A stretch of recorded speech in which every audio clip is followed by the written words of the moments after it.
Thank you all for joining me this afternoon or evening, depending on where you are, as we continue our discussion of a subject that's come up, several times in the last few weeks. And so I've done several shows that have sort of been based on the question of what happens, quote unquote, if you've watched Open Session 9, when we die. Does anything happen? What does the Bible mean when it says some are asleep with God? And then it says those who are dead are living to him. We've talked about it to a good extent, I believe. We've discussed certain texts like 2 Corinthians 5:8 and others that often come up.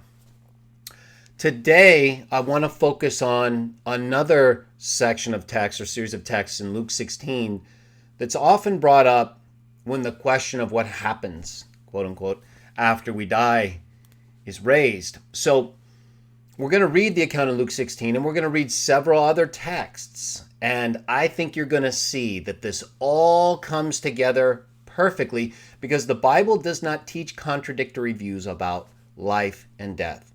It's actually very clear. Just like it's very clear when it comes to God and the sons of God. But what happens is people who claim to believe primarily or only in the biblical texts, they don't. They believe in their church tradition. And I'm not just talking about Roman Catholics or Eastern Orthodox here.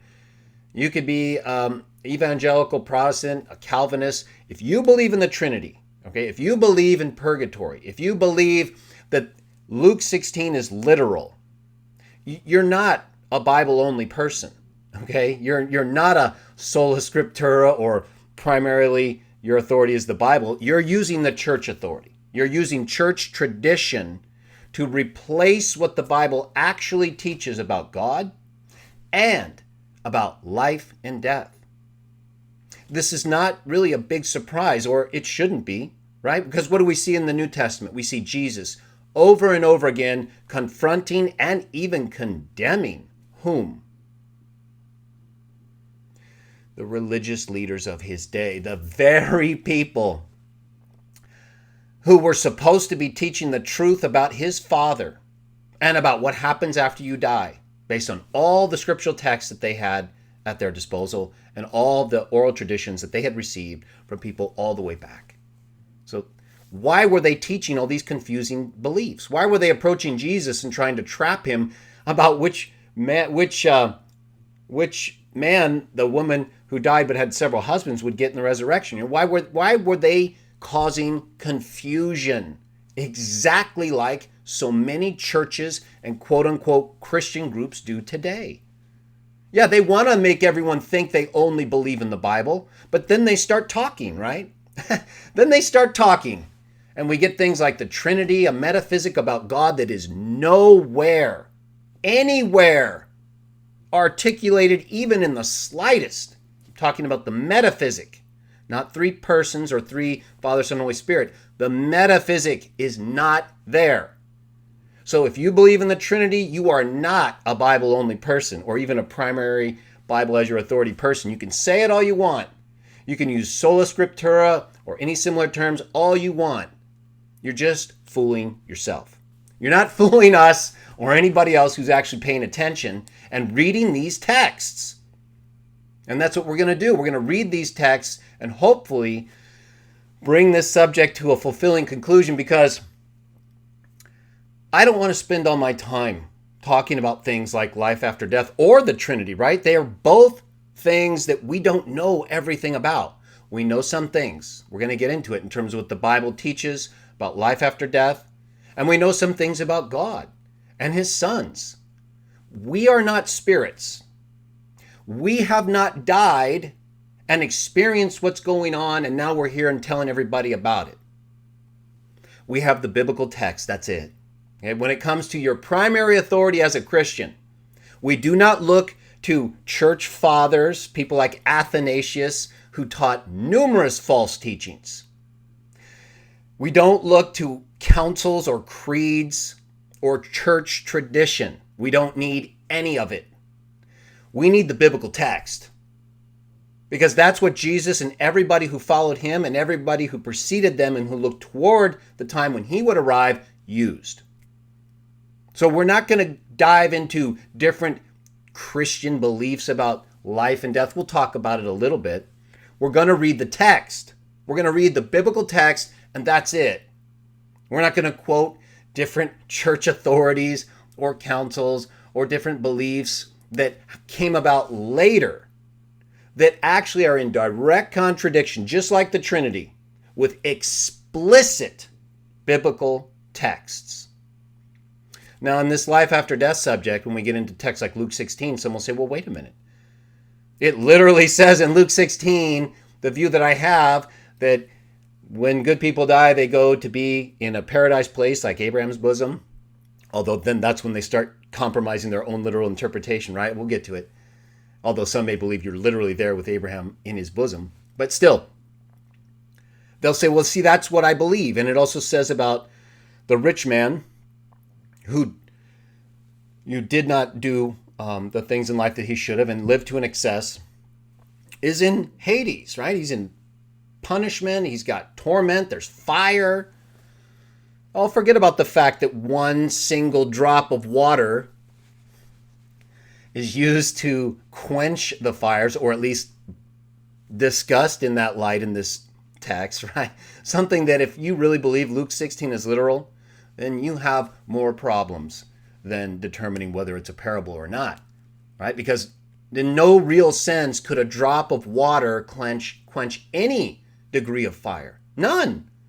It would barely put out a lighter in my hand if it landed just right.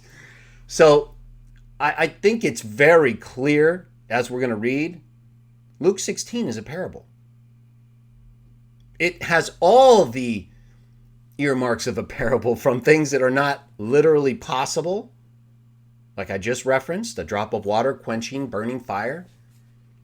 And it uses imagery and figures that clearly relate to things that are presented in the Bible apart from any illustration. Okay.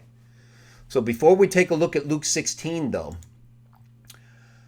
I want to make it very clear that Christian witnesses of Jah we should not be dividing or even extendedly arguing.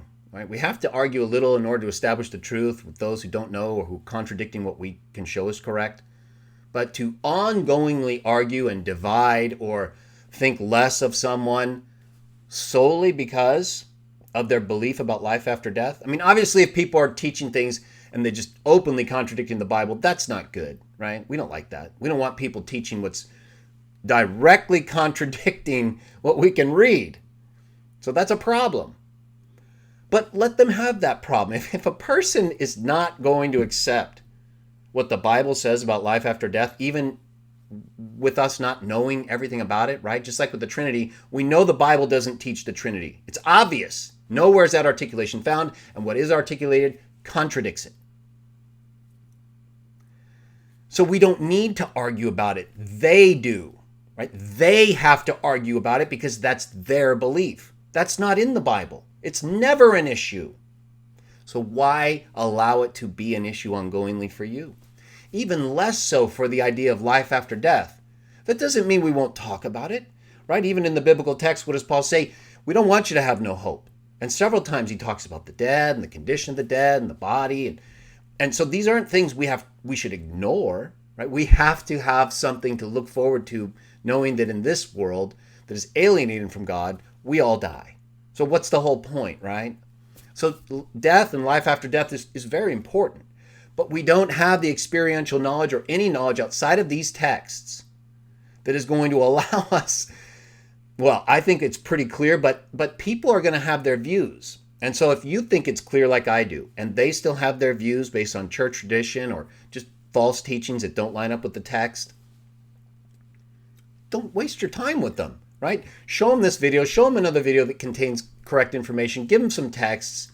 People are going to believe what they want. And as a Christian witness of Jah, unless someone is openly stating something clearly in contradiction to a biblical text, we don't make it an issue. We don't try to force people to believe one way about life after death. Just read the text, right? If you're confused, as is somewhat understandable when it comes to the references to sleep, right? Is it to the body? Is it to the soul, the spirit? again, these aren't things we can really get deep into beyond what we can read, because we are a living soul as a physical being, right? We don't have that spirit separate from the body experience to draw on and say, okay, this is what it's talking about. We're limited in that way. And that's why we should limit how far we go when it comes to arguing or dividing with other people. These other groups and Christian quote unquote groups that divide all the time over these things, they'll get what's coming to them. They're dividing over things unnecessarily, and they're not using the biblical text in most cases. So there sometimes must be division, that's true, but the extent of division in the Christian body today is absurd. It should not be happening. We understand it's a condition of the fallen world, Satan and the demons, and humans who don't listen or fail to change course. So it's not like we can get rid of this division. It's still so unfortunate that people continue to promote these ideas and beliefs and divide Christians. I can't stand it, to be honest with you. I think you can probably tell. But I also don't mind talking about it because I think the text is clear, right? But I don't think about these subjects as much as I think most people do. I'm focused on Jah, proving that he's real, he's alive, he's the God of history,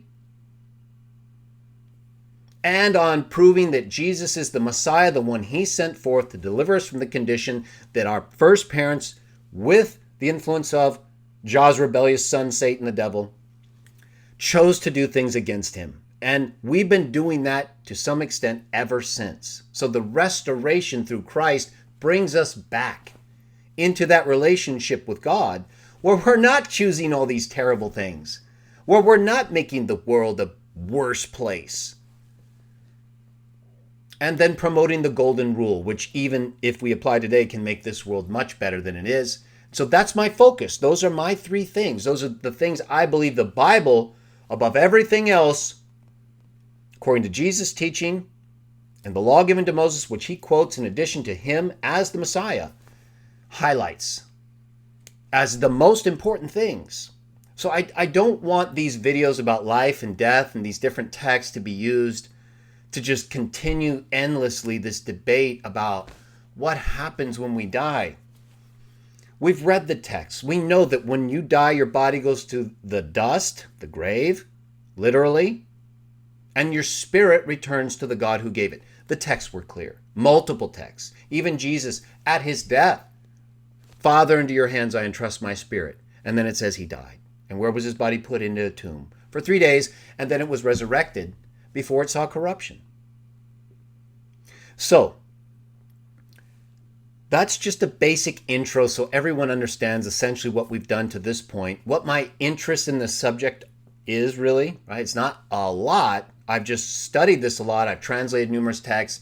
Obviously, as a former Watchtower witness, I've been involved with numerous discussions, door to door and elsewhere, with people who want to talk about their view of life and death. And so I'm happy to discuss it and help hopefully clarify some things that I think are confusing many people. One of them is this reference to sleep and to what it applies. But another is the life that certain texts attribute to people who are quote unquote dead. And you're going to see why I put dead in quotes there in just a moment. All right, so let's go ahead and bring up some texts. We're going to start with Matthew. I'll go ahead and I'm going to use the New World Translation because I'm familiar with it. I have not translated all of the text we're going to read today, and so I find it a convenient way for me to go through the material. If there's any problem with the translation or text, you can bring it up, or I will. And then we'll talk about if it's essential to our discussion this evening. All right, let's go to Matthew 13. Go ahead and turn there with me. If you're using your own Bible, use whatever Bible you want. For the most part, I believe they will be the same. Matthew 13. Matthew 13, we're going to read verses 34 through 51. Now, I know we haven't gotten to Luke 16 yet. I've alluded to it. I've referenced a couple parts of it. There's a reason why I'm going in the order of texts I'm going. So follow with me, because I think doing it this way will make things more clear. All right, Matthew 13, we're going to read verses 34 through 51. And I hate to say pay attention. I know we're all paying attention, right? But It's very important when we do this type of analysis that you carefully consider each word and then the collection of words, because I'm going to come back to some of them and highlight them. But if you're carefully reading with me, they'll probably stand out to you, and you'll start to gain the concept and idea that I'm building here as I'm reading these texts. In other words, I think it will be self-evident to you if you're paying close attention. All right, Matthew 13, 34 through 51. Let's get into this because we have not a lot, but a little bit to cover in a way that will take us a little bit of time to read the texts and then talk about them. And then we'll see what questions you may have, and I'll do my best to answer them. Matthew 13, 34 through 51. How does this relate to Luke 16, the condition of the dead, and what we're talking about? All right, all these things Jesus spoke to the crowds by illustrations. Indeed, without an illustration, he would not speak to them, that there might be fulfilled what was spoken through the prophet who said, I will open my mouth with illustrations. I will publish things hidden since the founding. Verse 36, then after dismissing the crowds, Jesus went into the house, and his disciples came to him and said, explain to us the illustration of the weeds in the field. Verse 37, in response, Jesus said, the sower of the fine seed, the one planting the seed, is the Son of Man, Jesus. Verse 38, the field is the world. As for the fine seed, these are the sons of the kingdom, but the weeds are the sons of the wicked one. Verse 39, and the enemy that sowed them is the devil. The harvest is a conclusion of a system of things, and the reapers are angels. Verse 40, therefore, just as the weeds are collected and burned with fire, so it will be in the conclusion of the system of things. Is he speaking in illustration? What did it say right here? All these things he spoke to them by illustrations. All these things. And without even doubles up on, right? All by illustrations indeed. Without an illustration, he wouldn't even talk to them. That doesn't mean you won't find any non-illustrative comments from Jesus, but in terms of his teaching, the way he speaks in these extended narratives, this is what the text says. He speaks by illustrations. What is he talking about here? He's using wheat, weeds, burned with fire, right? Those aren't literal, are they? No. But is the devil literal? Yes. Is angels literal? Yes. Is the Son of Man literal? Yes. So in other words, literal, real things or people are used in these illustrations. And we left off right here in verse 41. The Son of Man will send forth his angels. Or rather, I'm not sure if I read verse 40. Let me go back. Therefore, just as the weeds are collected and burned with fire, I think I got to that point, so it will be in the conclusion of the system of things. All right, so what is he saying? The weeds. Who are the weeds? The sons of the wicked one. They're going to be burned with fire as weeds. Verse 41, the Son of Man will send forth his angels, and they will collect out from his kingdom all things that cause stumbling and persons who are doing lawlessness. Verse 42, and they will pitch them into the fiery furnace. There is where their weeping and gnashing of their teeth will be. Verse 43, at that time, the righteous ones will shine as brightly as the sun in the kingdom of their Father. What do we have here? We have the conclusion of the system of things. We have the harvest being done. We have literal angels going forth, collecting figurative wheat and separating them from figurative weeds.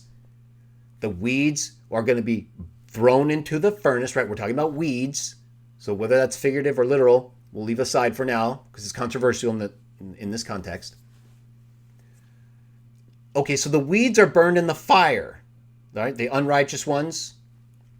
Where are the ones who are approved, the righteous ones? They're shining where? Brightly as the sun in the kingdom of their Father. Let him that has ears listen. Verse 44, the kingdom of the heavens is like a treasure hidden in the field, which a man found and hid, and for the joy he has, he goes and sells what thing he has, and he buys that field. And then he gives a few more illustrations. Let's jump down to, well, he talks about the dragnet being let down, right? Verse 47, he talks about how they collected, he says, when they collected the dragnet, well, we'll read that. Again, the kingdom of the heavens is like a dragnet let down into the sea and gathering up fish of all kind, every kind, right? Wheat and weeds. When it got full, that is the net, they hauled it up onto the beach, and sitting down, they collected the fine ones in the vessels, but the unsuitable they threw away.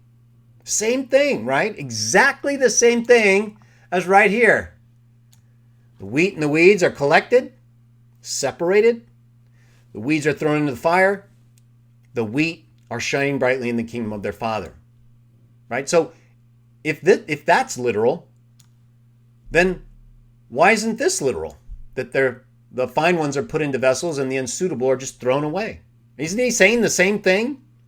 So in other words, at this point, we can't really take from either one of these illustrations, the dragnet and the fish, or the wheat and the weeds and the fiery furnace, or being thrown away or put into fine vessels, or in the kingdom of their Father. We don't know, whether it's literal or not. We just know he's speaking to them by an illustration because he wouldn't do it otherwise. We know there are literal people in the illustration, God, Satan, angels, Son of Man. But then it starts talking about the seed as wheat, weeds, as fish. Talking about them being thrown into the furnace or thrown away in the kingdom of their Father or into fine vessels. Now, let's get down to verse 49. Let me turn on my light. Because when I do these afternoon shows, and I'll go ahead and clip this little part here because I'm making an adjustment based on the conditions of the outside. We'll get back to that in a moment, so I'll clip this part from the video later so it's not a distraction to people watching. But I think that's a little better. Okay, verse 49. This is how it will be in the conclusion of the system of things. How it will be what? In what sense? Wheat and weeds, fish gathered in a dragnet, divided, thrown away, or put into fine vessels. This is how it will be in the conclusion of the system of things. The angels will go out and separate the wicked from among the righteous. Verse 50, and will cast them into the fiery furnace. There is where their weeping and gnashing of their teeth will be. Verse 51, Jesus asked his disciples who are listening to this, did you get the sense of all these things? They said yes. All right, now let's take that and go to our focus series of texts in Luke 16. Let's go to Luke 16 with that information in hand. What we just read that makes plain to us by means of an illustration, right? What did Matthew 13:34 say? Wouldn't talk to him without one.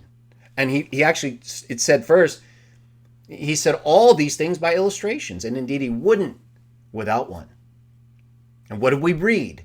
We read that real literal beings were going to take figurative wheat and weeds and separate them into different, consequences. Same with the fish brought up in the dragnet. They both said the same thing illustratively. Luke 16. Let's start. Verse 19 is the verse where it starts for our section. And then we'll read to the end of the chapter. So what you just read, take that into this discussion. Jesus is talking, verse 19, but a certain man was rich, and he used to deck himself with purple and linen, enjoying himself from day to day with magnificence. But a certain beggar named Lazarus used to be put at his gate full of ulcers, and desiring to be filled with the things dropping from the table of the rich man. Yes, too, the dogs would come and lick his ulcers. This is the pitiful condition that Lazarus was in compared to the rich man. Verse 22, now, this is Jesus talking. In the course of time, the beggar died, and he was carried off by the angels to the bosom of Abraham. Also, the rich man died and was buried. Okay, so what did Matthew 13 say? That the wheat and the weeds would be separated, and the wheat would shine brightly in the kingdom of their Father, and the weeds would be burned or thrown away. The rich man dies, is buried. Lazarus is carried off to the bosom of Abraham. Verse 23, and in Hades, he, that is the rich man that we just read about, the end of verse 22, lifted up his eyes, he existing in torments. And he saw Abraham afar off and Lazarus in the bosom with him. Verse 24, so he called, the rich man's calling out to Lazarus and said, well, he's actually talking, I guess, to the Abraham figure where Lazarus is resting.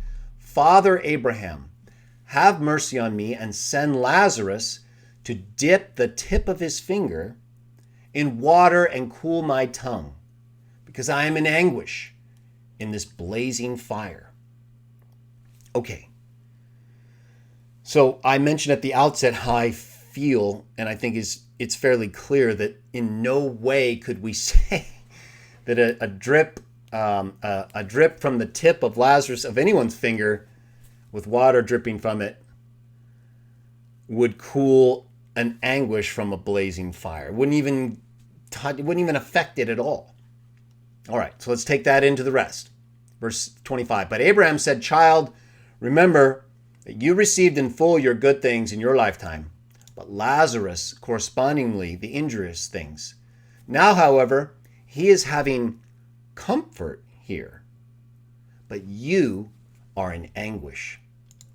Verse 26, and besides all these things, a great chasm has been fixed between us and you people, so that those wanting to go over from here to you people cannot, neither may people cross over from there to us. And we know it says the rich man died, and in Hades he lifted up his eyes and he spoke to Abraham, whom he could see in Hades. And that's because all the dead go to Hades, right? Even Lazarus. What is Hades? Verse 27, then he said, in that event, I ask you, Father, to send him to the house of my father. So they can't cross over where they are in this illustration. And I'm going to argue this entire place is essentially Hades, the dead. But there is a separation between those who are with God, sleeping with him in comfort, and those whose spirits return to God, like the biblical texts say. We read it all in Open Session 9. Their spirit goes back to God, but they're separated from him in a way that fits exactly what he's saying here. And in fact, I would say it's essentially the same thing that Jesus is talking about in Matthew 13, although there's a cumulative part to that illustration in terms of the end of the harvest. But when the wheat and the weeds are separated, I believe this is essentially what they're going through when they die, not at the very end. We're going to get to the very end of the harvest later. But during that harvest, right, during the time when angels are going forth, they're separating wheat and weeds, right? People are dying. Lazarus died, and the rich man, and they were separate, right? They're not in the same place, even though they are in the same place. They're in Hades. Everyone goes down to Sheol, Hades. But it's not always just this location. We're used to saying up and down, but can you actually point to Hades? Can you actually point to heaven? No. They're references we use to differentiate the two. Because I'm going to argue that while heaven and the grave have a literal aspect, right? People do literally get buried in the grave. There is literally a heaven, both physical and spiritual. The spiritual plane of heaven and Hades, we never really see, right? It's not up, it's not down, it's not, that's how we think and see. We think locationally. But the spirits that return to God are not up or down. They're with him. But there's a difference based on what they did during their life. Not every single dead person whose spirit returns to Jah is in comfort. What are spirits, you might want to ask yourself at this point? Right? Are not spirits flames of fire? Doesn't Hebrews 1, he makes his angels spirits, flames of fire? So all the spirits that return to Jah, where's Jah? What is Jah? He is a blazing fire. Oh, everywhere around him must be in a way we can't imagine. So they're all spirits in this illustration. Some of the spirits with God are in comfort, others are not. They're all in fire though, right? If you're a spirit, you're on fire. One way or the other in the metaphysical sense in which Jah exists as a spirit and a blazing fire. But when you're a spirit and that's your metaphysicality, you're not necessarily being harmed by fire. How could you, right? Unless it's a different degrees of fire in the spiritual realm we can't comprehend. My point is, they're all spirits when they return to God and in this condition before the resurrection. So what is it that's making them in comfort or in anguish? It's not literal fire, right? Unless the place where God exists with all the dead spirits has separations in terms of actual metaphysical spiritual fire that they exist as existentially, that changes their condition or feeling based on whether or not Jah approves of them or doesn't. And so when the spirits return to him, all of those awaiting the resurrection, the ones who died like Lazarus, they're in comfort. They're with God, right? They're all living to him. That's what Jesus said to the scribes and Pharisees when they were trying to trap him, because he's not the God of the dead. He's the God of the living. And those who have died like the rich man are still, their spirit still goes back to God who gave it. That's what all the texts say. But they're not in the same condition, right? What did Jesus say? They would be weeping and gnashing their teeth when whom shined as brightly in the sun, in the kingdom of the Father? The wheat. So the weeds are weeping and gnashing at the wheat in Matthew 13, right? Because they're approved, right? We're going to read this even further when we get to Matthew 25. The wheat are approved and the weeds are not. And when it's become apparent that that's the case, they weep and gnash their teeth. What is the rich man doing? Well, let's read the rest of it and you'll see he's definitely weeping and gnashing in the sense that he's in anguish, right? He said that. He said that right here in verse 24. I'm in anguish, weeping and gnashing. Why? Who is he seeing? Lifted up his eyes, existing in torments, he saw Abraham and Lazarus. What did Matthew 13 say? That the sons of the kingdom would shine brightly and the weeds would be thrown into the fire. And because of that, they would weep and gnash their teeth. That's exactly what the rich man is doing right here. He's weeping and in anguish because of the approved condition of Lazarus versus his condition. They're both with God as spirits, but they're not both in the same condition. All spirits, the spirit goes to the God who gave it, the body goes back to the ground. And that's everybody. Numerous texts teach that. Open session 9. Let's read the rest of this account. So then the rich man, he's told, no, you can't come over here and we can't go over there. You're the disapproved spirits. The approved spirits living to God are in comfort. You disapproved spirits living with God because the spirit came back to him are not in comfort. Why would you be? Why would God make your spirit with him comfortable while you, being a person who rejected him, are awaiting the resurrection and final judgment? I don't see any reason why he would make everyone equivalently comfortable if, just as Luke 16 says, not everyone equivalently acts the same way in life. And you get correspondingly to what you do. Don't earn salvation, but you are punished or approved based on what you do. And your faith is shown by your works. That's what saves you. And that's exactly what we show right here, right? Is this not telling us that very thing? That the works that a person does are what are used as the basis for their judgment?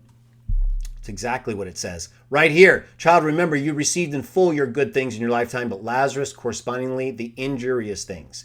Now, however, he's having comfort here, but you're in anguish. So there's a direct correspondence between what happens in life and the things that you do or don't do and the rewards or condition you're in when your spirit returns to God. All right, so then the rich man in this illustration, without which Jesus wouldn't talk to them. Remember, we read that in Matthew 13:34. So in this illustration, the rich man, he's seeing Lazarus in comfort. He's not in comfort, right? He's weeping. He's in anguish. So then he wants, because he can't change that, he wants Abraham to send someone basically to warn the people that are still alive, right? The house of his father. Right here, I ask that you, Father, to send him to the house of my father, send Lazarus.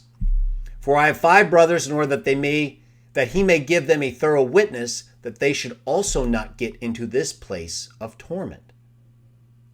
But Abraham said, they have Moses and the prophets. Let them listen to these. Then he said, no, indeed, Father Abraham, but if someone from the dead goes to them, they will repent. Verse 31, but he said to him, if they do not listen to Moses and the prophets, neither will they be persuaded if someone rises from the dead. And so what is it that the rich man is asking for here? When he's saying he wants him to send someone to his house and warn the people that are still alive. What is he talking about? What is the rich man in this illustration talking about? I'm going to show that he's talking about sending the spirit of Lazarus back into his body, just like Jesus did in John 11, to warn people who are still alive. And so let's go ahead and do that. Now, we've read this account, and I mentioned earlier how locationally we refer to heaven as up and Hades or hell below, but we really, apart from the literal sense in which those terms apply, like the actual grave where we bury people, and then the literal heavens in which we refer to them as different from the grave by comparison in terms of a place that is good versus a place that is not. But we all go down to the grave, do we not? We all go into Hades, and then our spirit returns to the God who gave it. And so the body's in the grave, the spirit is in essentially Hades, unless you see Hades as the grave. There's a little bit of a application there that you can make one way or the other, but I don't think it matters, right? Because look, it says right here that the rich man lifted up his eyes. In Hades. Okay, so it's not his body. His body is not in Hades in this condition, seeing Lazarus in that condition, right? Because the body goes to the dust. The spirit goes to the God who gave it. And I'm going to show that's the case because this text doesn't make that explicit, but other texts do. But I believe it's essentially clear from what is stated here, since you can't do anything when you're dead in the ground or in the grave. Ecclesiastes 9:5. You're not conscious of anything. There's nothing. There's no wisdom. There's no knowledge, right? What do we see here? Knowledge. Right? Abraham's aware, or the rich man is aware he's got family on earth, or he's referring to them, that he wants Lazarus to go and warn them. But the kind of consciousness that the Bible speaks about isn't really the same as is depicted here in this illustration. In other words, remember, this is an illustration, just like Matthew 13. It's no more entirely literal than in Matthew 13, you're going to see actual weeds be thrown into a furnace. Or that you're going to have an actual one drop of water effect on, have a positive effect on a blazing fire. All right, so these are illustrations meant to depict something for us. And I'm going to argue they're depicting the condition of the spirits in heaven or in Hades, because all the spirits are with God. But there is a separation that we can't fully explain or articulate because we're not in that place. This illustration is meant to show us that separation, not by literally having us believe, these things about the drop and the fire and the chasm. That's meant to show us what's really going on. Just like the wheat and the weeds and the fish and the dragnet and being thrown out or put into fine vessels. Right? Why would we only say this is literal and not all of those? Especially since that's all he speaks to the people when he talks like this is in illustrations. So the people that want Luke 16 to be literal and Matthew 13 not to be, well, they don't really have a basis for doing so, do they? And so I would argue, though, that the parallels are consistent in every respect and that they're depicting what happens among the spirits that are with God and in Hades. Because Hades is not a literal place outside of the grave. It's the spiritual place where God exists. So much so that even in Luke 16, right? Can the rich man see Lazarus? Yes, he can. So they'd have to be in the same place, but not in the exact same place. I'm going to show you what I mean by that in a moment. Let's go to Isaiah 7 first. I want to highlight a little bit more about how the Bible uses these locational references for heaven and Hades, up and down, and then how it goes even further to show that that's not actually the case. It's not an up or down thing, but it's meant to create a separation or differentiation between the people who are dead as spirits and in comfort versus in anguish. So Isaiah 7, verse 11, notice here, Jehovah speaking to Ahaz, and he says in verse 11, ask for yourself a sign from Jehovah your God, making it as deep as Sheol, or Hades, or making it as high as the upper regions. Okay, so see, the Bible regularly speaks of this place, of this kind of locational references, and even using them to indicate broader locations than we might think. For example, deep as Sheol. Doesn't that sound like it's a big place? Or as high as the upper regions? I mean, see, we often think of these places as so confining, and that's because we just don't understand them metaphysically. We're not spirits. That's why he has to talk to us using these illustrations. All right, now let's go to another text here. Let's go to Luke 8. Okay, so I wanted to point that out. There are numerous texts that make this differentiation of up versus down, but that's not always the sense in which. So, for example, if that was literal in the illustration of Luke 16, then you would have the rich man actually down in Hades, in the ground, I guess, if you took it really literal, able to see into heaven that far up and see Lazarus and Jah, or Abraham in the case of the illustration. The spirit returns to God. So it just doesn't really make sense, at least not in the way that we tend to look at those things. It's clearly a referential way of distinguishing between the condition of some in hell or in heaven. Even if, when I say hell, I mean Hades or Sheol. Even if by that, in a spiritual sense, you mean that Hades is essentially in heaven, or at least within the spiritual realm that God exists, right? Because you can see him there, and other things take place with respect to Hades that we'll get to in a moment, that also make it clear that our concept of where these places are, really is off, and we shouldn't be using our sense of location when it comes to explaining these things. We'll get to we'll make this point clear as we go on. Luke 8. Now this is so important. They all are, but some of these texts, when they are brought up in the context of our discussion, I think you're going to see it really opens things up and allows you to see clearly what is often a difficult vision, even in an illustration like Luke 16. All right, Luke chapter 8. So here, he's talking about, this is, of course, where he heals someone. Let's see, where's the exact text? I had it written down here, and I have Luke 8. Luke 8:49, there we go. 849 through 55. Listen to this. If it's been a little confusing at this point, and I know it may be because of the illustrative aspects of both Matthew 13 and Luke 16, but remember these are illustrations combined with literal figures. So we need to try to put together this notion I'm developing of how all spirits return to the God who gave it.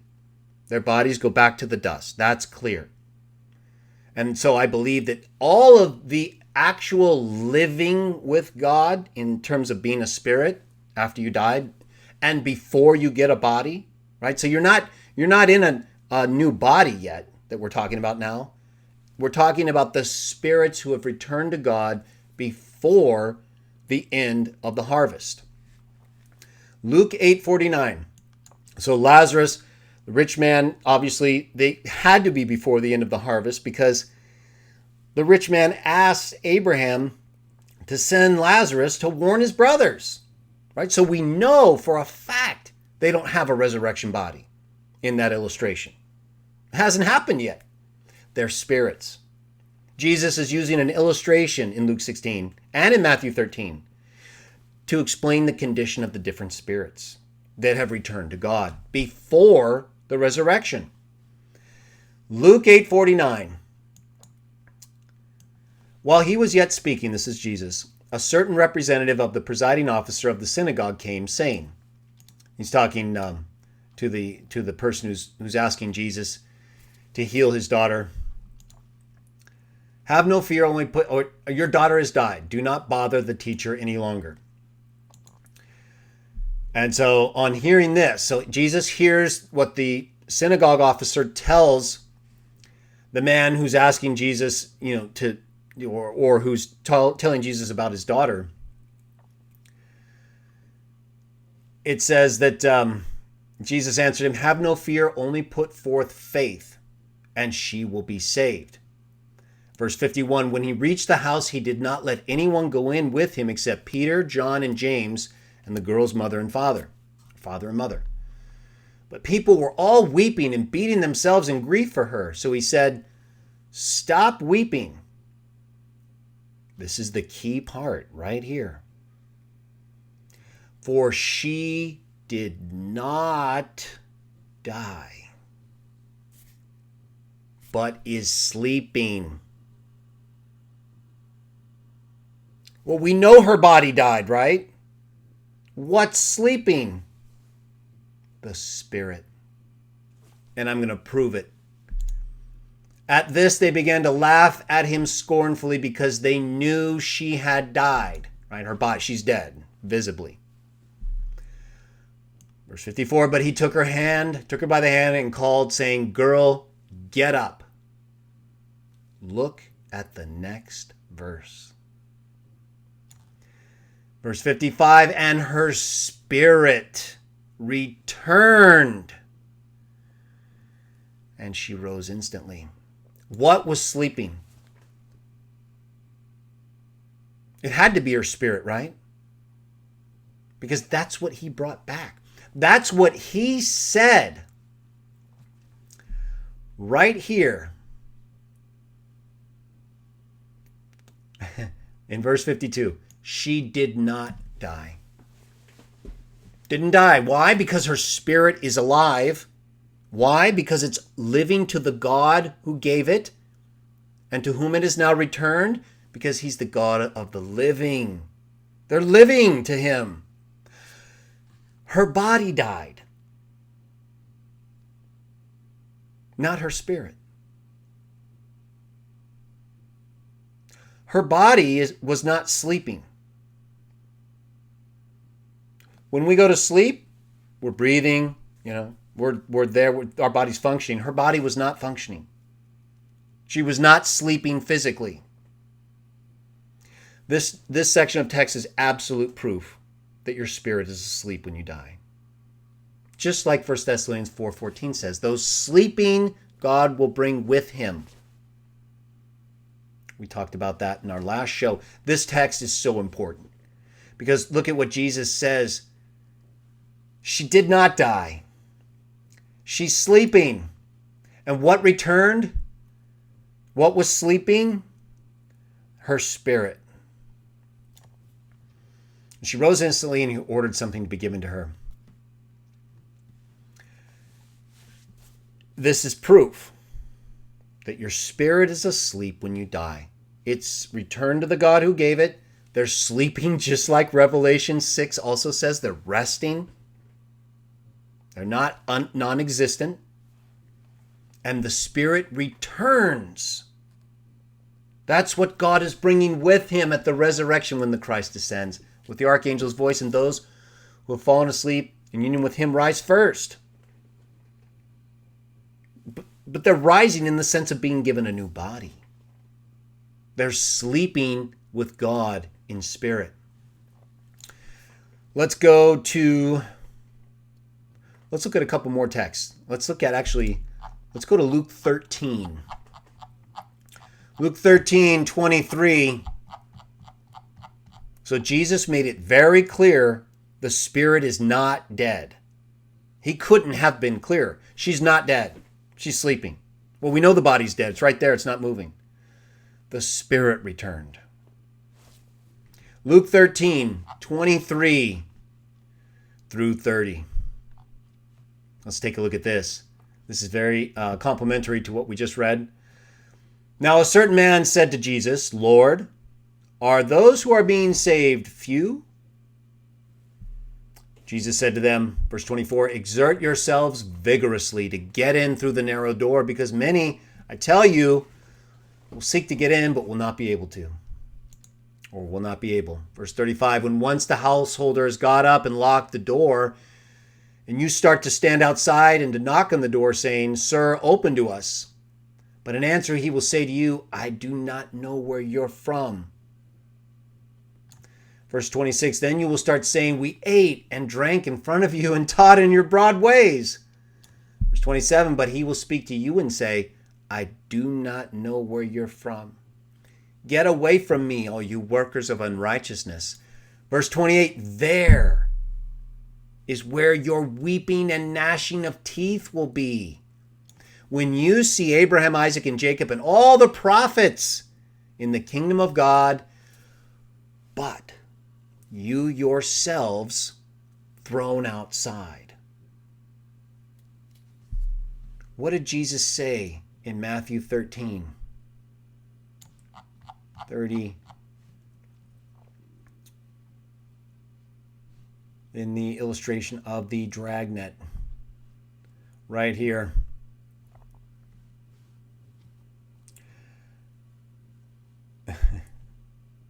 Let's see. There we go. Kingdom of the heavens is like a dragnet let down into the sea and gathering up fish of every kind. Got it hauled on the beach. They collected all the fine ones into vessels, and the unsuitable they threw away. In the illustration we just read in Luke 13, we'll go back to in a minute. What are the ones who are claiming that they did all these things in front of Jesus and he should know them? What happens to them? They're thrown out. And what do they do as a result? Weep and gnash their teeth. Why? Because they see Abraham, Isaac, Jacob, all the prophets enjoying the comforts of God, and they're out. That's exactly what Luke 16 is talking about. Although in Luke 16, it's more... there is one sense in which some of these texts we're reading can be different at points. So for example, some of the activity may be occurring at the very end of the harvest, whereas in Luke 16, that's clearly during or before the actual harvest begins, but certainly the harvest of humankind, right, since the time of Abel. Because it says right there that the same conditions apply. It's just he's told that no one can warn those who are still alive on earth except the texts and things that have already been prepared. So we know that the harvest hasn't come yet in that illustration. But the condition of the dead is the same, right? Abraham, in Luke 16, the rich man is still shown as alive in a spiritual sense, right? Because he's in Hades, the spiritual domain of Hades. And so at the end of the harvest, as we're going to see, it also states that those who are rejected, the goats, they're thrown off into everlasting cutoff. or the everlasting fire prepared for the devil and his angels. As spirits, not as physical beings being, tortured in that way. They're just not comforted as spirits. Their spirit returns to the God who gave it until they're judged, and he ultimately destroys it in the everlasting fire. And the text in Revelation we'll get to later says it means the second death. It's explicit. That's what it means. And Revelation actually explains its own meaning there, as it often does. And so we don't have to guess. All right, now let's go to another text. Let me just share actually a couple more. Let's look at Proverbs 9. There's a couple things I want to go back to on the whole locational thing and just get a better sense of Hades, heaven, the spiritual reference that includes them both, right, as spirits being with God, which we see in Luke 16, right? The rich man can actually see Abraham, see Lazarus, but they're not together in the same condition. Let's see what Proverbs tells us about a couple things here. I want to just point this out. Proverbs 9, 13 through 18. Notice what it says here. So it's talking about, starting verse 13, a stupid and loud woman. Many of those. Of course, we have a lot of very fine women as well. we also have quite a few that are not so good.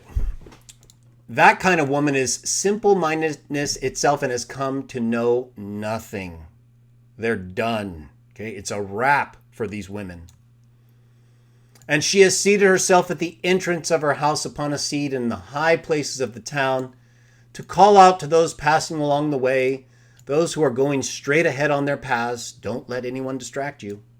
Verse 16, here's what this loud, obnoxious woman yells out at everyone coming by, in contrast to wisdom, who was calling out pleasantly and for good reason earlier. Whoever is inexperienced, let him turn aside here. And whoever is in want of heart, she has also said to him, verse 17, stolen waters themselves are sweet, right? These thieves, liars, and criminals, stay away from them. And bread eaten in secrecy is pleasant. But he, that is the one passing by, this woman, this terrible, disgusting woman, but he has come to know that those impotent in death are there. That those called in by her are in the low places of Sheol. The low places of Sheol. Remember we talked about how the height of heaven and the depth of Sheol? We were talking about Isaiah 7 when we quote Isaiah 7:11. That there's not just one place where everyone's in all the same place. You know what I mean? There's low places of Sheol, and there's high places of Sheol. So in terms of Sheol, the location that is for all the dead, right? Because even in Luke 16, it says that the rich man can see Abraham and Lazarus, and he's in Hades. It doesn't say that the rich Lazarus and Abraham are in Hades, but it doesn't say they're not. And depending on how you see Hades in terms of including all the spirits who have died, both the ones resting with God comfortably and the ones who are in anguish being separate from him. That's why it's important for us to have a concept of Hades or Sheol that makes use of these different expressions so that we can understand how you can be in a low place of Sheol and look up and see a high place, right? We're using locational and terms we use for our physical existence, but that are used illustratively for us also in the spiritual realm, right? It says right there, low places of Sheol. Well, where's Abraham, or the rich man looking in Hades? He's raising his eyes up. Let's go back to that real quickly. Luke 16. Just so we're all on the same page here and everything is consistent. Luke 16, and in Hades he lifted up his eyes, and he saw Abraham afar off. He's in the low place of Sheol. Now, how low? And, we don't know. We don't even know. All we know is what's described for us, right? We start going beyond that, and then you can come up with all kinds of stuff. But we're not going to do that. We're going to stick with what we're told, try to make the best sense out of it we can, and then go. Right? We cannot get sidetracked and stymied and stop praising Jah and promoting Jesus as the Christ and the golden rule just because some of these texts are illustrated in ways that aren't always easy to make sense of, right? Even Jesus' own disciples came to him and asked him twice to explain the illustration of the wheat and the weeds, right? They got it once, and they came and they asked him again. These are not all simple in the way that they allow us to make complete sense of metaphysicality. That's just a tough thing to do. All right, now let's go one more text, Psalm 139, to kind of just add to this idea of how you conceive of Sheol or Hades and how broad it really is, right? This is not just a place where only the bad spirits go. That's not the case at all. It doesn't say that anywhere. And in fact, righteous people like David and others, even Jesus, are said to have been in Hades, at least for a time, in ways where, again, based on the concept that we're using, Hades can refer again to the actual literal grave or to the place of the dead where the spirits that have returned to Jah exist, either with him in comfort or separated in anguish in the low place of Sheol. Psalm 139.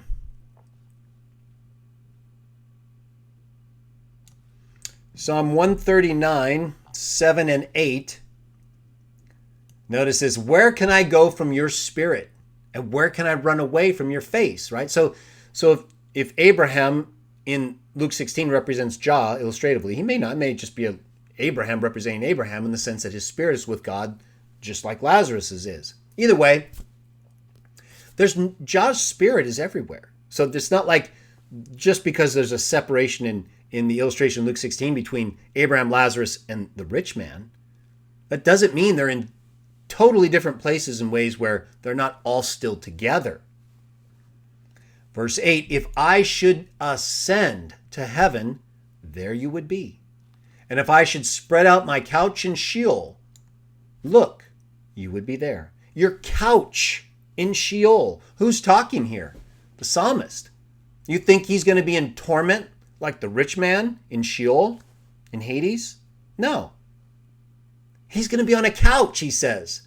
If I should spread out my couch. It sounds like rest to me. That sounds like exactly what we've been reading in every other text. Even Revelation 6, right? Rest. And notice that the location doesn't make a difference, right? If you go up to heaven, there Jah is. If you go down to Sheol, there he is, right? Why? Because there's nowhere you can go from Jehovah. He's the God of all spirits, the God of the living. Whether you're on a couch in Hades or you ascend in a literal sense. Obviously the psalmist here isn't distinguishing between the low place of Sheol and other higher places. It's just making a contrast between a low and high place or Sheol and heaven. But it's not like, again, in a spiritual sense, they're both the same. All the spirits return to the God who gave it. And so the condition of the dead is based on their condition as they exist as spirits with him.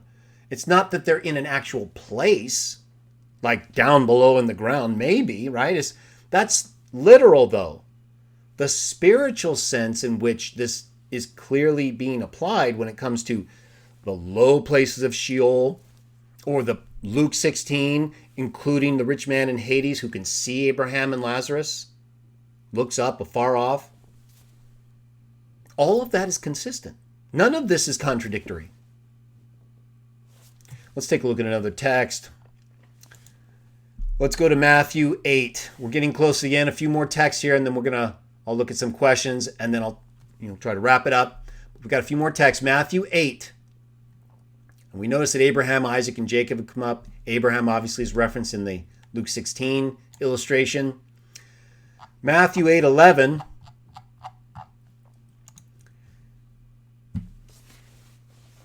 Here we also again have an individual looking to Jesus to heal someone with him, one of his slaves. And in verse 11, so in verse 10, Jesus becomes amazed at him because he's not a Jewish person who has faith in him. And then he says, with no one in Israel have I found as much faith as you're showing me right now, according to what he said in verse 9. But then in verse 11, Jesus says, but I tell you, many from eastern parts and western parts will come and recline at the table with Abraham, Isaac, and Jacob in the kingdom of the heavens. Now, what is this referring to? Well, let's look at the next verse. Verse 12, whereas the sons of the kingdom will be thrown into the darkness outside. Thrown outside. Remember, we read that twice already in the previous illustrations. There is where their weeping and gnashing of their teeth will be. So, if people are coming from eastern parts and western parts to recline at the table with Abraham, Isaac, and Jacob, that would have to be on earth, right? Eastern parts and western parts. He doesn't say they'll recline in heaven with Abraham, Isaac, and Jacob. It's the kingdom of the heavens, right? The kingdom the heavens provide, as Revelation 21 describes, and we'll get close to later on, but won't read that account entirely. Nonetheless, my point is once again, so this is not necessarily referring to people who die, and in the case of Luke 16, they're, in the bosom of Abraham. That's not exactly what this is saying. It says people from eastern parts and western parts, right after he just approved a Gentile as a believer, in contrast to the Jews. And those people from outside of Jerusalem and Israel will recline with Abraham, Isaac, and Jacob, you see? And then the sons of the kingdom, the ones who were expected to have faith, they're thrown out. They're thrown into the darkness outside. And that's where their weeping and gnashing of teeth will be. So one group is in the kingdom of the heavens at this point, right? And I'm going to argue that this right here is essentially referring to the end of the harvest, just like Matthew 13. We'll get to this more in a moment. But so there are different points, right? Remember, in Luke 16, the rich man dies, and he eventually wants Abraham to send Lazarus to warn those who are alive so they don't suffer the same fate. So the harvest had not happened. Right? That's during the time when people are still living and dying before the conclusion of the system of things. And I'm going to argue that this eastern and western parts and the reclining at the table versus resting in the bosom is the literal end of the harvest. When the great crowd goes through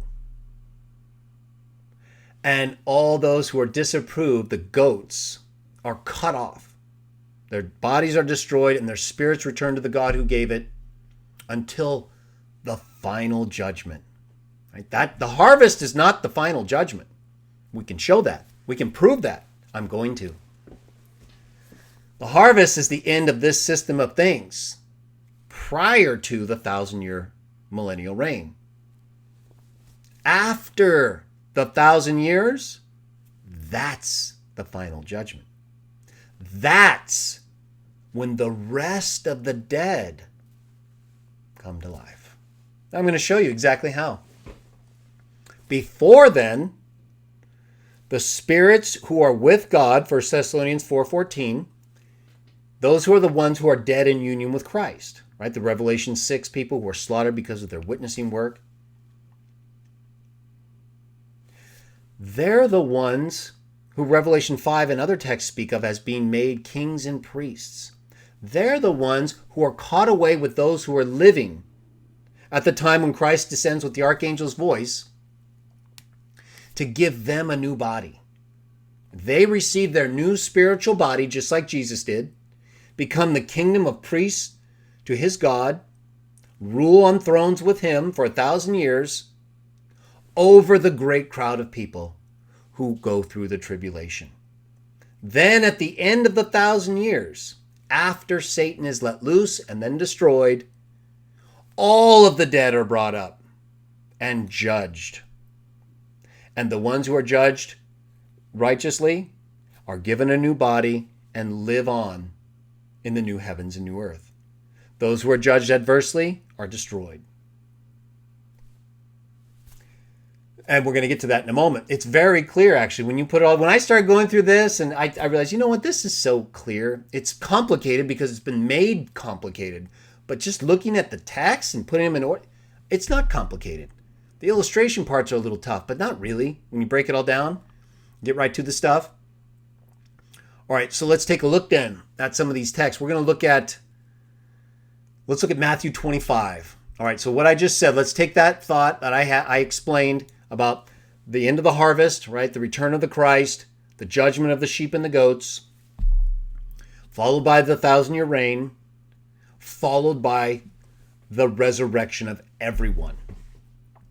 Matthew 25, the rest of the dead is what I meant by that, everyone. 25, had it there a moment ago. This thing moves pretty quickly. Matthew 25, 31. 25, 31. We're going to read through 46. All right, so let's carefully pay attention again, like we did before. 31. When the Son of Man arrives in his glory. Okay, this is the end of the harvest. This is the Matthew 13, the end of the wheat and the weeds separation, where some are going to be shining brightly in the kingdom of their Father, and others are going to be thrown into the fiery furnace. When the Son of Man arrives in his glory and all the angels with him, then he will sit down on his glorious throne, and all the nations will be gathered before him. And he will separate people one from another, just as a shepherd separates the sheep from the goats. All the nations are gathered before him, right? Well, who's the great crowd in Revelation 7? We're going to get to it. They're from all nations. All the nations are gathered before him, and he's going to separate people one from another. Verse 33, he'll put the sheep on his right, goats on his left. Verse 34, Then the king will say to those on his right, Come, you who have been blessed by my Father, inherit the kingdom prepared for you from the founding of the world. For I became hungry, and you gave me something to eat. I got thirsty, you gave me something to drink. I was a stranger, and you received me hospitably. What is he talking about here? Same things in Luke 16, right? How you acted, the way you treated people. That's exactly what the Rich Man and Lazarus is described as involving.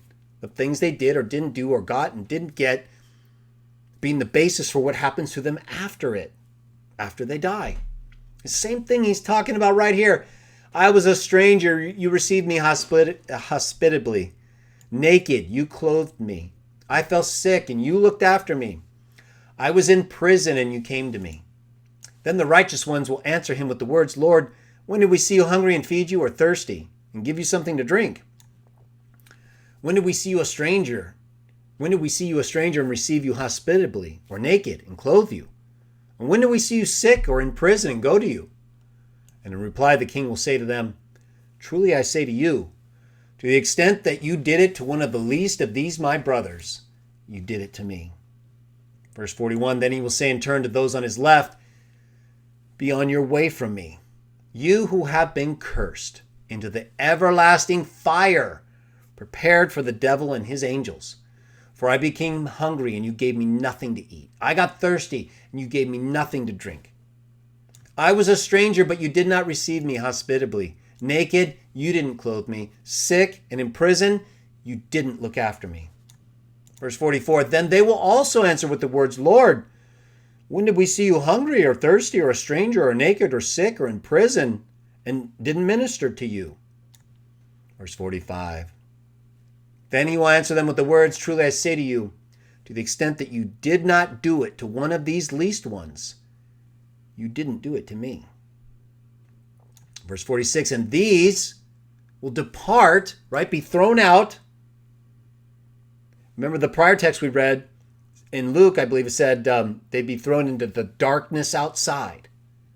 Here they depart into everlasting cutting off, but the righteous ones into everlasting life. You see, so in this case here, you can see also the way in which the figurative uses of fire and being thrown into the furnace relate essentially to the difference between given everlasting life or being cut off or separate from Jah. Right? Because even the rich man is in torment, right? In the illustration, Luke 16, he's separate from God. He's in torment. He's a spirit. Spirits are fire. And so it's being used illustratively to show that the spirits who are not approved and with God are in a non-comfortable, to say the least, condition, anguish. They're living to him, but they're not in the same comfort as people like Lazarus or those like him would be. And so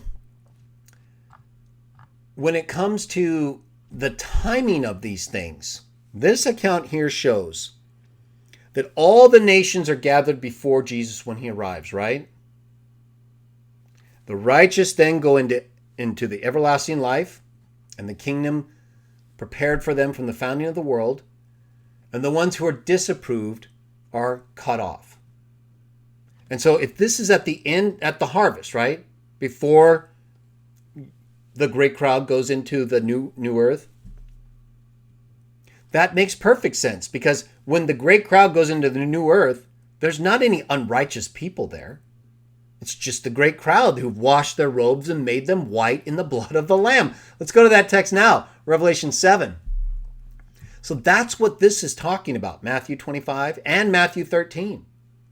Whereas Luke 16 is before the actual end of the harvest time. Because, like I said, even the rich man wants to send people back so that his family still has time before the end. And so here, though, this is right before the great crowd go into Revelation. All the nations are gathered before him. He separates them, just like in the illustration of the dragnet, right? They're all brought up, and then they put the fine ones in the vessels, and they throw out, they throw out the ones that are not acceptable. Thrown into the darkness outside, just like the people who wanted to be admitted to Jesus, but he didn't know them, right? Get away from me, he said. In the other illustration, I believe we read from Luke. And here he's saying the exact same thing. They're all saying the same thing. Sometimes they're referring to a different period, though, right? So just when we get to the final judgment, Revelation 20 in a minute, that also says they're judged according to their deeds. But that's because at this time, in Matthew 25, he's talking about the ones who are alive. This is very important. In Matthew 25, and at any text that's referring to the conclusion of the harvest, the time when the angels, collect the wheat and separate the weeds, and right here, it's very important to understand that this time here is not the same as the time of the final judgment. Because what do you see not mentioned in Matthew 25? The dead being brought up, right? Matthew 13, the dead are not brought up. The resurrection does not occur. What does occur here, though, in Matthew 25 and Matthew 13, is the exact same thing that 1 Thessalonians 4:14 talks about.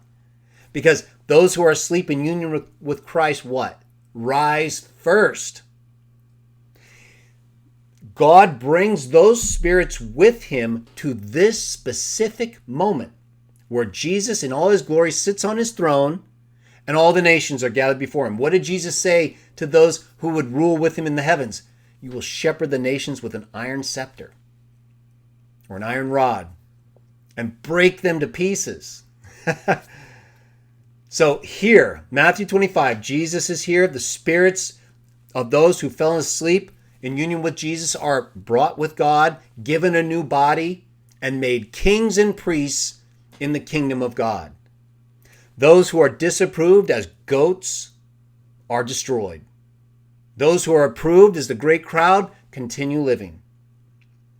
What about the dead? Revelation chapter 20. Well, let's go to Revelation 7 first, since I've been referring to that a few times. We'll read it, then we'll go to Revelation 20, and we'll wrap it up. That's very important to remember, because I think people forget, or I think it's sometimes believed that at the end of the harvest, and as the great crowd goes into the new earth,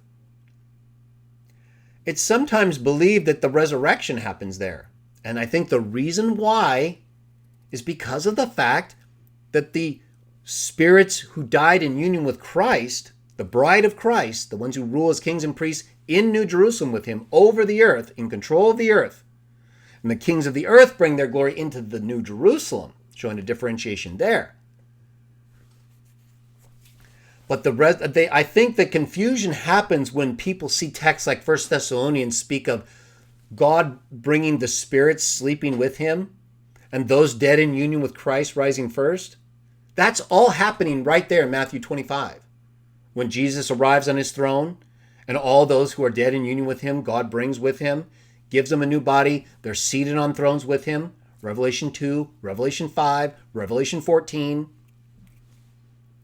But the other dead, the rest of the dead, have not been resurrected yet. This is where all the confusion happens, I believe, because of these combination of ideas that aren't placed in the right order. And so I hopefully have been able to do that for you to some extent here. We'll get back to Luke 16 in a moment as we wrap this up, but let's talk about Revelation 7 real briefly, since I've been referring to it a few times in relation to the great crowd and the sheep who are approved here and given the kingdom prepared by his Father from the founding of the world. So he's sitting down on his glorious throne. All the souls of those who have died in union with him are sitting down on their thrones as well, Revelation 2. And they are judging the earth, separating the sheep and the goats. This is all before the 1,000-year reign and before the final judgment, which happens after the 1,000 years. We're going to get to that next. One more text. Revelation 7, 9 through 17. So as we know, the first part, it refers to 144,000 being chosen out of the 12 tribes of Israel, which really aren't the literal 12 tribes, but a couple of tribes have been replaced for good reasons. But in any case, we know that these are not the same groups because in the first part of Revelation 7, it tells you where they come from, right? It says they come out of the 12 tribes of Israel, either literally or figuratively, sealed out of every tribe of the sons of Israel. But then in verse 9, it says, after these things I saw and look a great crowd, which no man could number. All right, so this is right after they're numbered. This group right here is numbered. They're given a specific number. Whether the number is literal or figurative, it's not the point. They're numbered. This group is not numbered, meaning there's no limit set for them. There's a limit set for these. It couldn't be more clear, right? Here's a number, 144,000. No man can number this group. Well, he just numbered that group. So they can't be the same. It's not hard to see why people get confused and think this great crowd is this group of people. I don't know. I guess it's possible. It doesn't seem likely though, right? One's numbered. The other one can't be numbered. And they're out of all nations and tribes and peoples and tongues. Where are they? Standing before the throne and before the Lamb. Let's go back to Matthew 25. Where are these people? Matthew 25.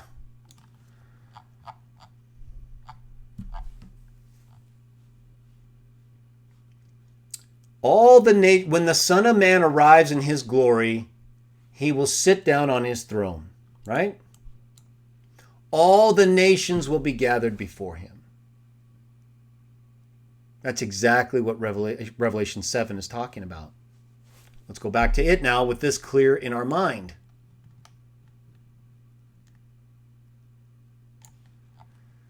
After these things I saw, look, no man can number, out of all nations, tribes, peoples, and tongues, standing before the throne and before the Lamb. It's exactly like Matthew 25. Dressed in white robes. Of course, this depiction here is of them after Jesus speaks to them in Matthew 25 and says, you've been approved, right? We know that because they're dressed in white robes. There are palm branches in their hands, and they keep crying, salvation we owe to our God who is seated on the throne and to the Lamb. And the Lamb is in the same midst of the throne, according to Revelation, as God is. He's sitting on God's throne, Hebrews 1:8.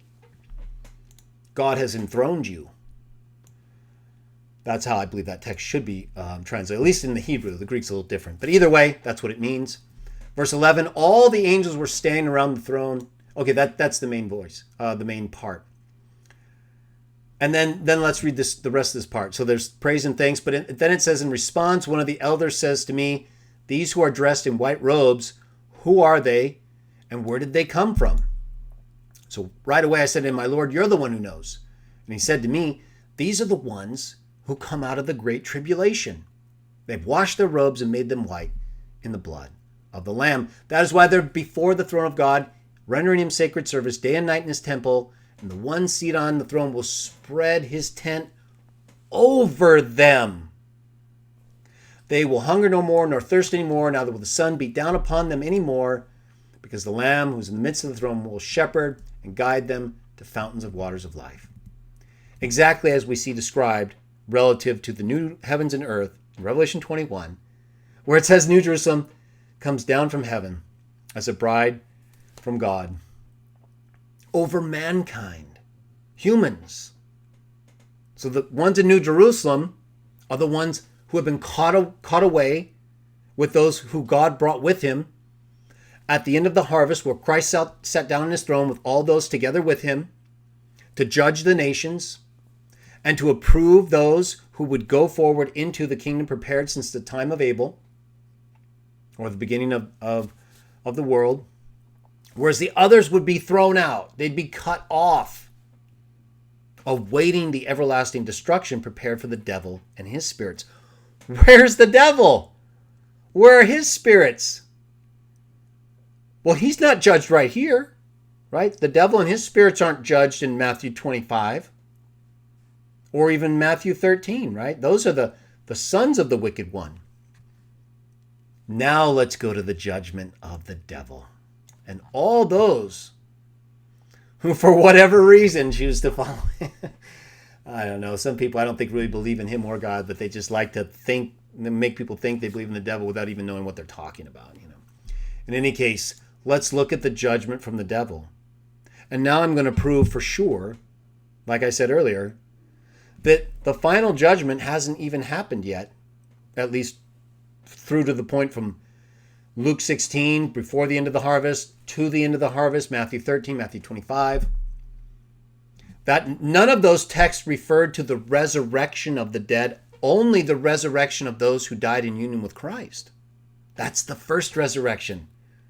Right? It says that. It says that right here.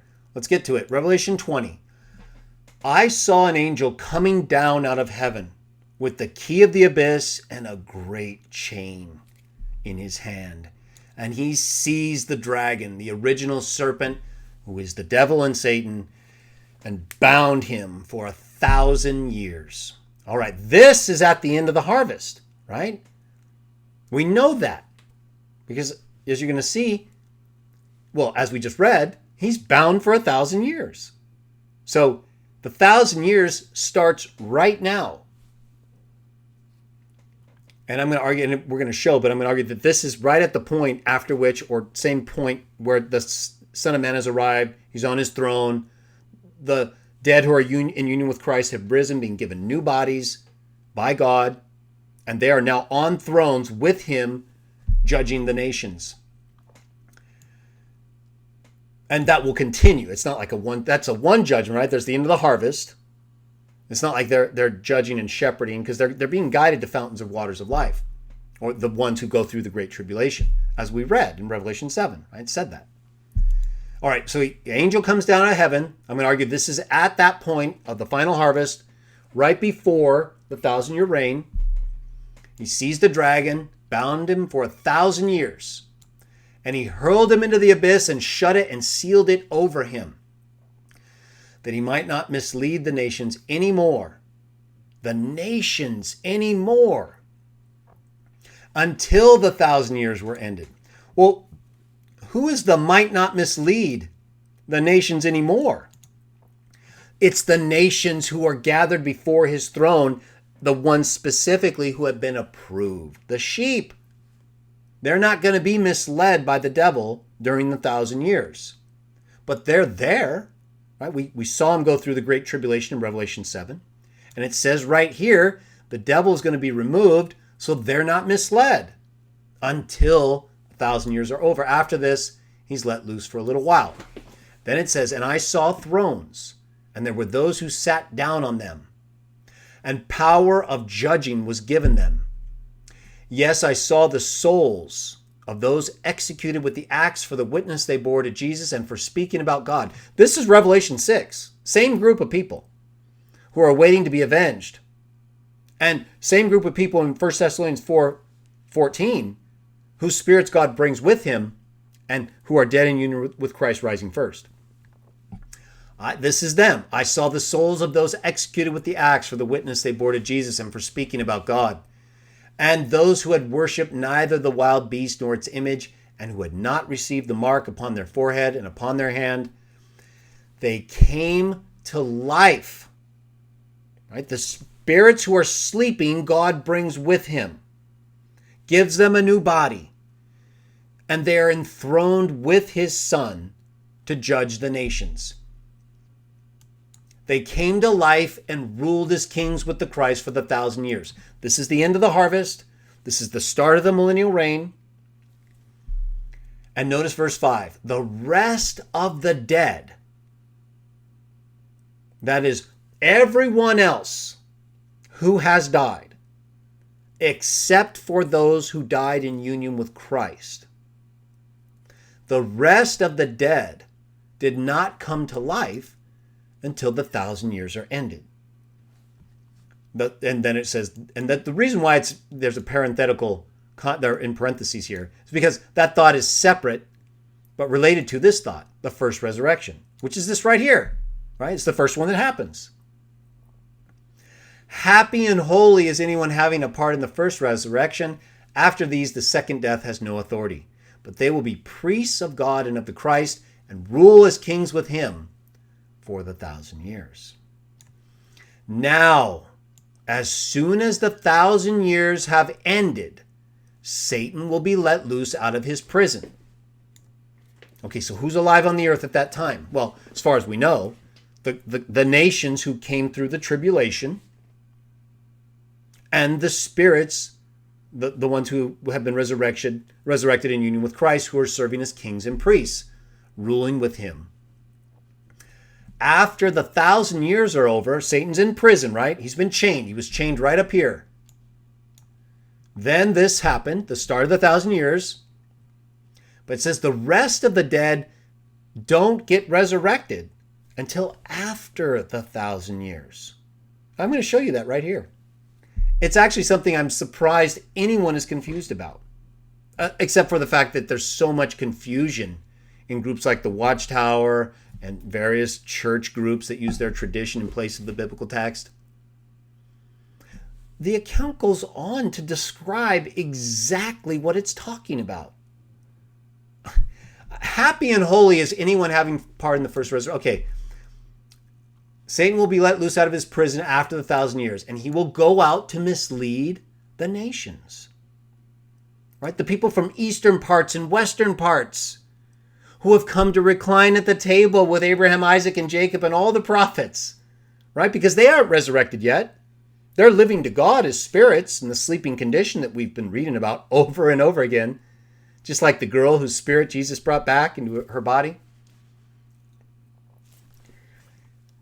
After the 1,000 years, he's let out, Satan, to mislead those nations in the four corners of the earth. Eastern parts, western parts, north, south. That's what we read in Matthew 8. All these people from the nations coming together, not just the Jews who were specifically called and chosen initially for this purpose. All the nations, from eastern, western parts, north and south, four corners of the earth. Gog and Magog, he goes out to gather them together for the war. So the nations are there, right? They're not being misled. It's said right here, they were not misled. He might not mislead them. But they're still in a condition where they haven't been tested. So it says he's let out. They're there, the nations of the earth. And obviously, they get misled. It says the number of these is as the sand of the sea. And I say that because look at what happens. So Satan goes out over all the nations, four corners of the earth, and among those he gathers people together for war. And it says, look at the number. There's no specific number given to them. We don't know how many are going to ultimately again rebel, but that's the way it's depicted here. It says they advanced over the breadth of the earth, right? This is after the 1,000 years, as soon as the 1,000 years have ended. Satan is let out. He goes forth. He misleads the nations in the four corners of the earth. And they advanced over the breadth of the earth, right? There's people on the earth, the new earth. Although it's not the new earth in the final fullest sense that comes after, of course, Satan is destroyed. But nevertheless, it's a new earth in the sense that his righteousness is dwelling in it, and it's not contaminated by Satan and the influences of the prior earth, the goat-like people that were thrown out. It says they advanced over the breadth of the earth and circled the camp of the holy ones and the beloved city. But fire came down out of heaven and devoured them. Verse 10, and the devil who was misleading them was hurled into the lake of fire and sulfur, where both the wild beast and the false prophet were, and they'll be tormented day and night forever and ever. And I'm going to argue that's the exact same condition that the rich man is in Luke 16, in that it's his spirit. It's the spirit of the rich man in Hades that is in an anguished condition, not sleeping in comfort with God. And that's exactly where the devil and the other spirits are going to go. They're already spirits of fire. But there is a condition in which even spirit fire can be damaged or affected or put into an anguished condition. And so it states nonetheless later on, it says, right, let's see, we'll get to it in a moment. Verse 14, the lake of fire means the second death, the lake of fire. So we know it's not literally saying they're going to be tormented in fire as fiery spirits, because it doesn't leave us to figure it out relative to illustration or figurative terms like Luke 16. It states specifically this means the second death. So that's what I would say about that. But I would even argue that before any ultimate death might occur, you're still as a spirit, if you're not with God in comfort, sleeping with him, you're a spirit with him. All the texts say that until the time when you are judged as they're judged here. This is the end right here. After the 1,000 years, after Satan goes forth over the four corners of the earth, misleads people and threatens the holy city. This isn't like too hard to see since we've seen already things that have taken place in similar terms with individuals who rebel against God. All right, so it says the devil who was misleading them is hurled into the lake of fire, which means the second death. But notice what happens next. Remember, I said earlier that the end of the harvest is not the time when all the dead are raised up. Rather, it's the time when the dead who are in union with Christ rise first, are given spiritual bodies just like Jesus to sit on thrones and judge the nations for 1,000 years. Then, after the 1,000 years, after the devil and those who follow him are destroyed, this is what it says. And I saw a great white throne and the one seated on it. From before him the earth and the heaven fled away, and no place was found for them.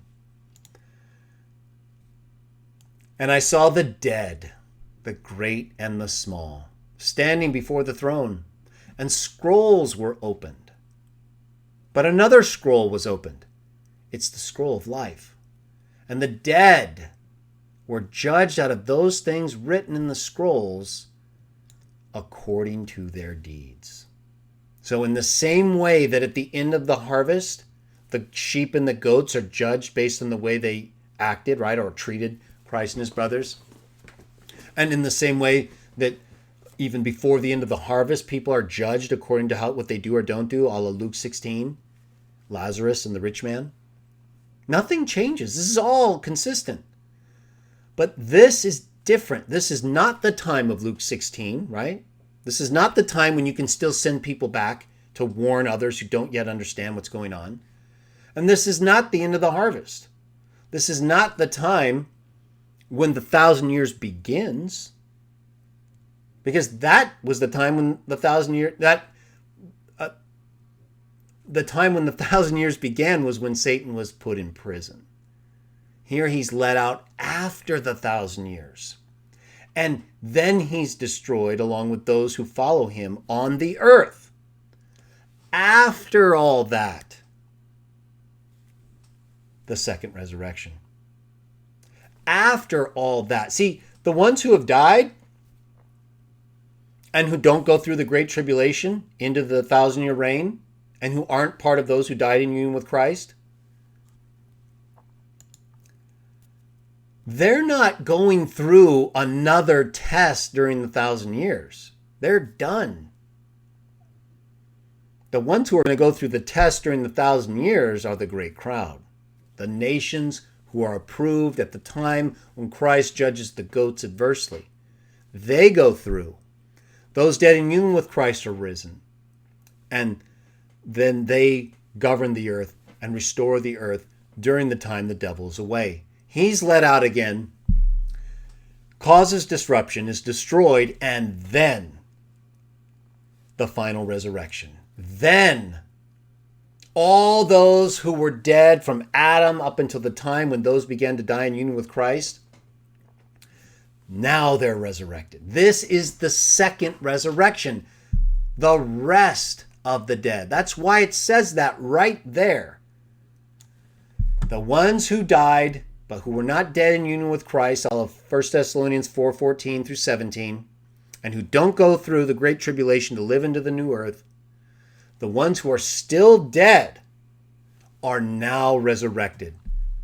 I saw a great white throne and the one seated on it. From before him the earth and the heaven fled away, and no place was found for them.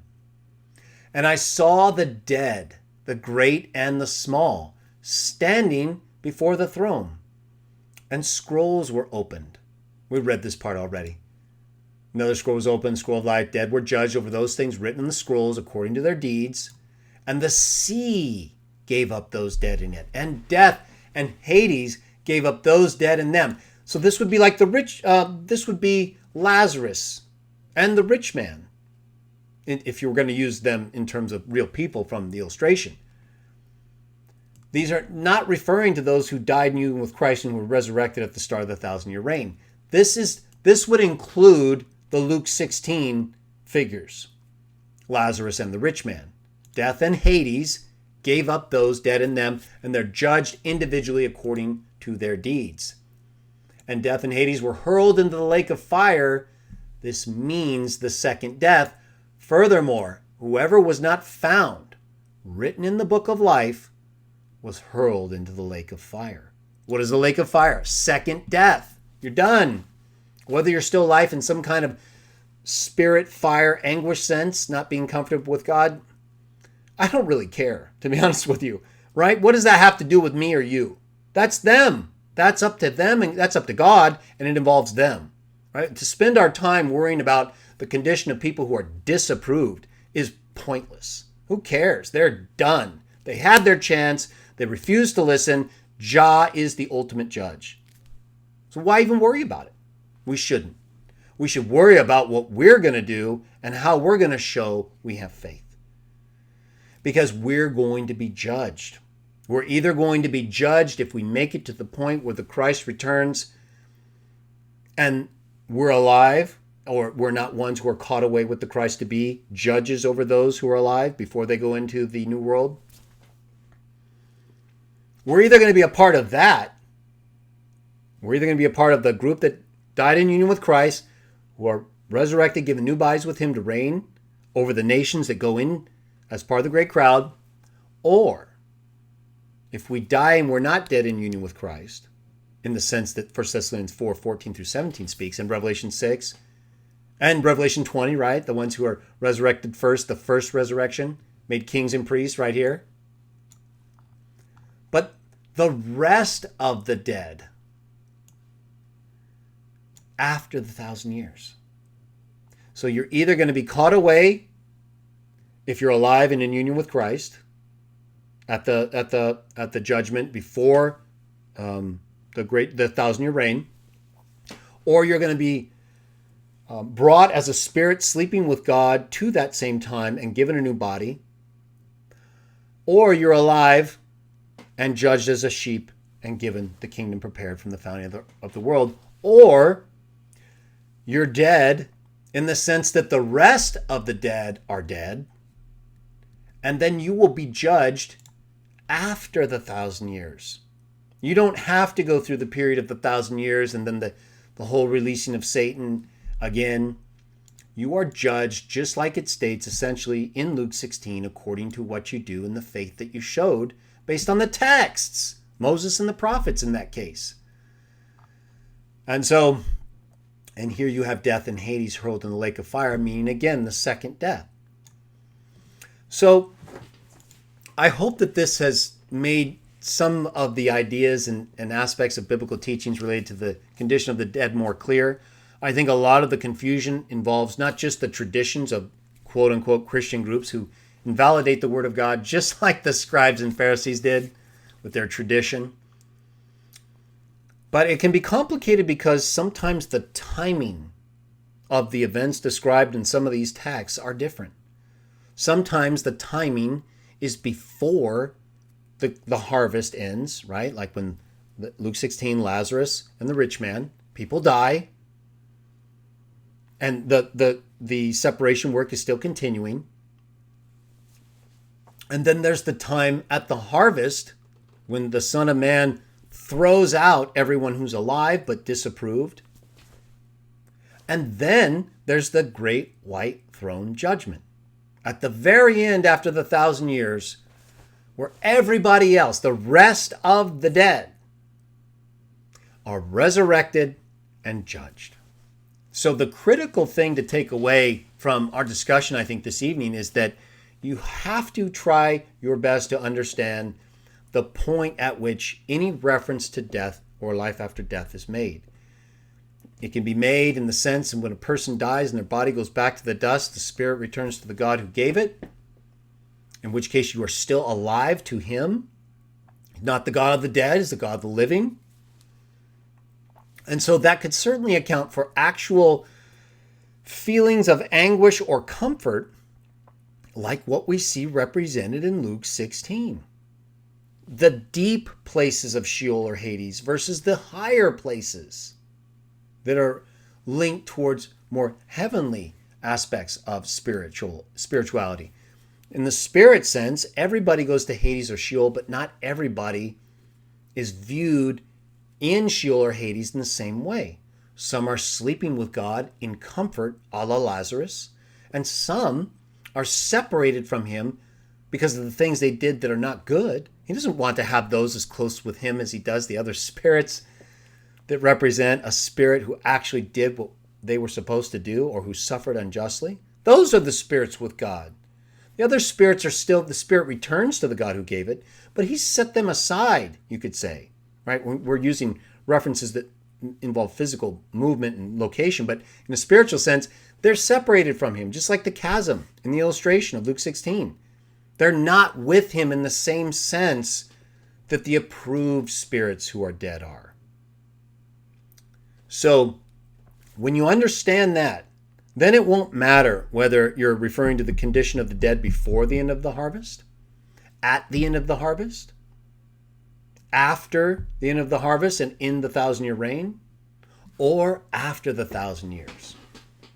We have to define, or you should try to define as best you can, what the text you're referring to in relation to this issue, where that fits in the timeline.